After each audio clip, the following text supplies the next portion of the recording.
Sabi nila, ang isang ina ay kayang tiisin ang lahat para sa anak. Pero paano kung ang anak ay hindi marunong umunawa? Ito ang kwento ni Lorna, isang OFW na nagbigay ng lahat hanggang sa wala nang natira para sa sarili.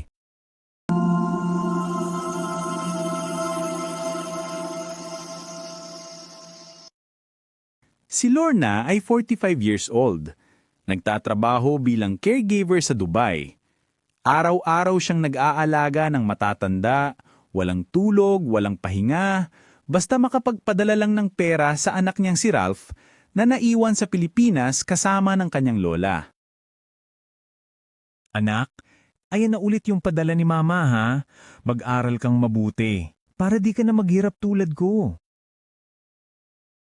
Oo ma, salamat. Pero ulang pa po yan. May field trip pa kami eh. Malambing na sabi ni Ralph. Napangiti si Lorna kahit masakit sa damdamin niya. Sanay na siya. Lagi namang kulang. Pagkatapos ng 18 hours na trabaho, umupo si Lorna sa gilid ng kama, hawak ang cellphone. Binuksan niya ang messenger. May 12 missed calls galing kay Ralph. Akala niya namimiss siya ng anak. Pero pagbukas ng check, ito ang nakita niya. Ma, pakisend naman po ulit. Kailangan ko na talaga ngayon. Walang I love you. Walang kumusta ka ma. Puro pera. Puro pera. Naaalala ni Lorna nung bata pa si Ralph. Tuwing uuwi siya galing trabaho, tumatakbo ito papayakapsak niya.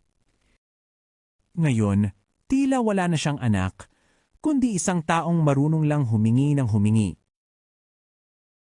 Dumating ang buwan na halos wala na siyang ipon. Nagkaproblema ang amo niya at hindi agad na ibigay ang sahod. Pero kahit ganun, pinilit pa rin niyang magpadala.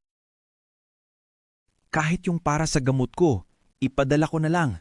Baka magalit si Ralph. Pabulong na sabi ni Lorna sa kanyang sarili. Hindi niya alam, habang siya'y nagtitipid sa tinapay, ang anak niyang minamahal ay gumagastos sa barkada. Isang gabi, tumawag ang kapitbahay nila sa Pilipinas.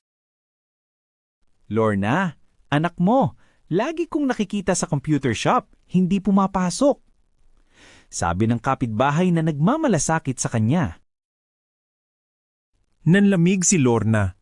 Ang tanging sagot lang niya ay isang buntong hininga. Hindi na siya umiiyak. Siguro, ubos na rin ang luha niya. Kahit ganon, nagpatuloy si Lorna. Tuwing hihingi ang anak, nagbibigay pa rin. Hanggang isang araw, nag-collapse siya sa trabaho. Lorna, you need to rest. You work too much, sabi ng kanyang butihing amo. Ngunit ang iniisip pa rin niya ay ang padala sa Pilipinas.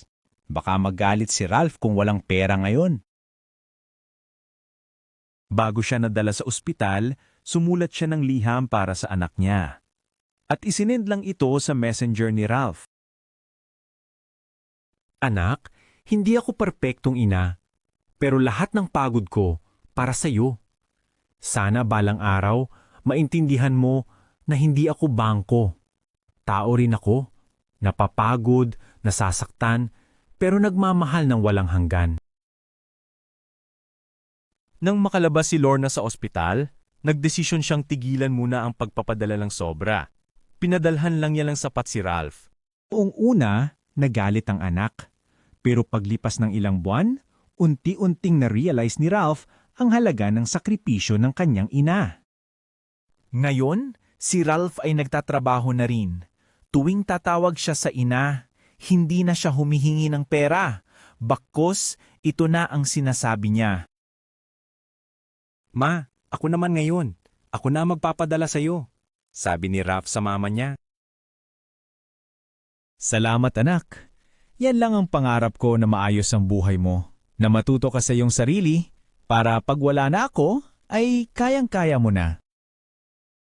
Ang pagod ng isang ina ay walang kapalit. Hindi sukatan ng pagmamahal ang halaga ng pera, kundi ang pag-unawa at pagrespeto sa kanyang sakripisyo. Maging mapagpasalamat dahil ang bawat perang ipinadadala ng isang OFW ay galing sa pawis, pagod at luha ng isang pusong nagmamahal.